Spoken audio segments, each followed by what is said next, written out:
कर चुके हैं ज्ञान दर्पण। आज प्रतिदिन से कुछ हटकर हम लोग उस बारे में विचार करेंगे, बात करेंगे जो इस लॉकडाउन में हम सभी को परेशान कर रहा है।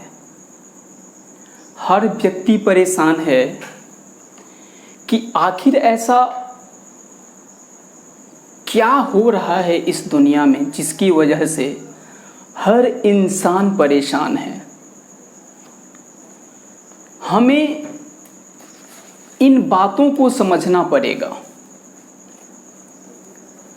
कि आखिर हमें किस बात की कमी है और हमारी परेशानियों का मूल कारण क्या है। आपको यकीन नहीं होगा हमें हमारा विज्ञान कहां से कहां ले आया। आज मैं आपके सामने कुछ मूलभूत प्रश्नों का एक खाका प्रस्तुत करूंगा और उन प्रश्नों पर आपको विचार करना है कि क्या सचमुच में हमारी परेशानियों का जड़ उन्हीं प्रश्नों से है।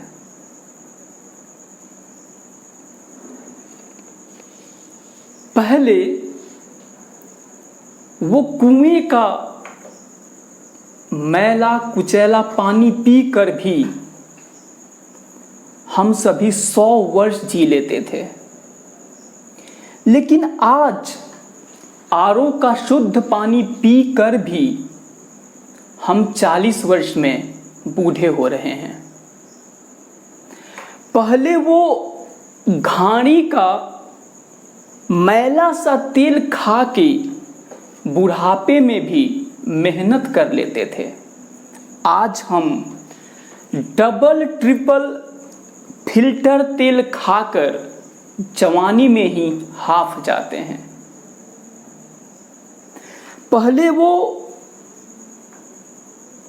डले वाला नमक खाकर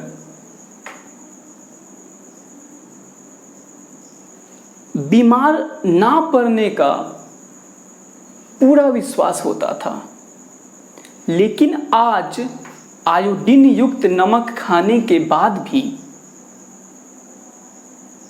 हम लो बीपी और हाई बीपी के शिकार हुए पड़े हैं।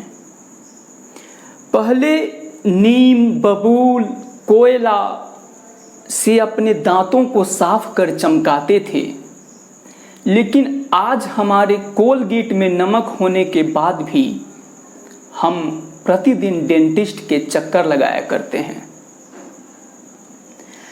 पहले वो नारी पकड़कर रोगों को जान लेता था, लेकिन आज 100 टेस्ट कराने के बाद भी हमें रोगों का पता नहीं चलता है। पहले वो 7 से 8 बच्चे को जन्म देने वाली मां भी परिश्रम करके खेतों में काम करती थी, और आज पहले दिन से ही डॉक्टर के देख रेख में रहने के बावजूद बच्चे का जन्म पेट फाड़ कर होता है। जी हाँ, ये कुछ ऐसे प्रश्न हैं जिसका उत्तर हम सभी को निश्चित ढूंढना चाहिए और अपने आप से पूछना चाहिए कि इसके जिम्मेदार हम हैं या फिर हमारा समाज। और उसके बाद जरूर एक बार विचार कीजिएगा, पहले काले गुड़ की मिठाइयां खाकर किसी बीमारी की चिंता नहीं होती थी, लेकिन आज थोड़ा सा गुड़ मुंह में डालने के उपरांत ही हमें इस बात का भय होने लगता है कि कहीं हम डायबिटीज से पीड़ित ना हो जाएं।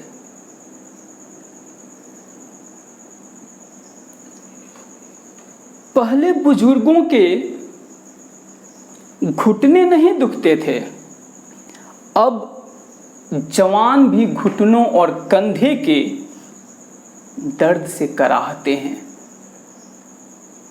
समझ नहीं आता ये विज्ञान है या अज्ञान है। इस प्रश्न को सोचिएगा, क्योंकि वाजिब तरीके से बहुत समझदार हैं आप सभी। पहले भले ही घर कच्चे होते थे, कमरे कम होते थे, लेकिन माँ बाप कभी वृद्धाश्रम नहीं जाया करते थे। ना जाने क्यों जितना खिलौना आज के बच्चों के पास है उतने नहीं होते थे, फिर भी हर खेल बहुत आनंदित और गौरवान्वित का भाव महसूस कराता था। ये उन दिनों की बात है जब सोशल मीडिया नहीं हुआ करती थी, और फिर भी हम इतने प्रसन्न थे, हमारा समाज आनंदित महसूस करता था। मुझे हमारे पूर्व प्रधानाचार्य ओम शंकर त्रिपाठी जी की कुछ पंक्तियां याद आती हैं, जिन्होंने गांव के बारे में कहा है, क्या कहूँ मैं गांव या फिर ग्राम हूँ, क्या कहूँ मैं गांव या फिर ग्राम हूँ, चर्चित उपेक्षित नाम हूँ मैं ग्राम हूँ, चर्चित उपेक्षित नाम हूँ मैं ग्राम हूँ, मैं शुद्ध हूँ मैं शांत हूँ क्रुद्ध पर उद्भ्रांत हूँ, मैं शुद्ध हूँ मैं शांत हूँ क्रुद्ध पर उद्भ्रांत हूँ, सर्वत्र चर्चा में मगर हल छद्म से आक्रांत हूँ, छल छद्म से आक्रांत हूँ, मैं दीन हूँ मैं हीन हूँ,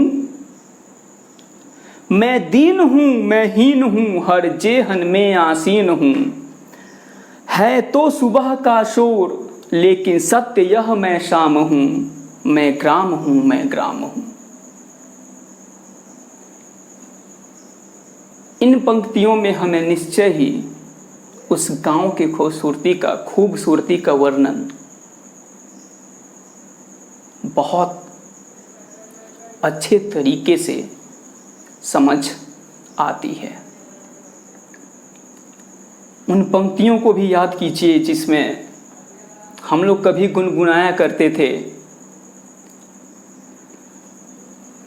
तेरे नैना सावन भादो, फिर भी मेरा मन प्यासा,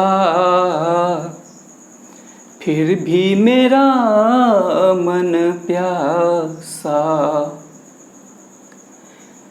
बेशक इन पंक्तियों के भावों को समझ करके हम सभी को, मैंने जो प्रश्न आप सभी के समक्ष उठाया है उस पर एक बार विचार अवश्य करना चाहिए कि आखिर हम कहां से कहां चले आए। अगर आपको यह वीडियो पसंद आया हो तो इस वीडियो को सब्सक्राइब कीजिए, माफ़ कीजिएगा, इस चैनल को सब्सक्राइब कीजिए, इस वीडियो को लाइक कीजिए, अपने दोस्तों के साथ शेयर कीजिए। आज के लिए ही इतना ही। धन्यवाद।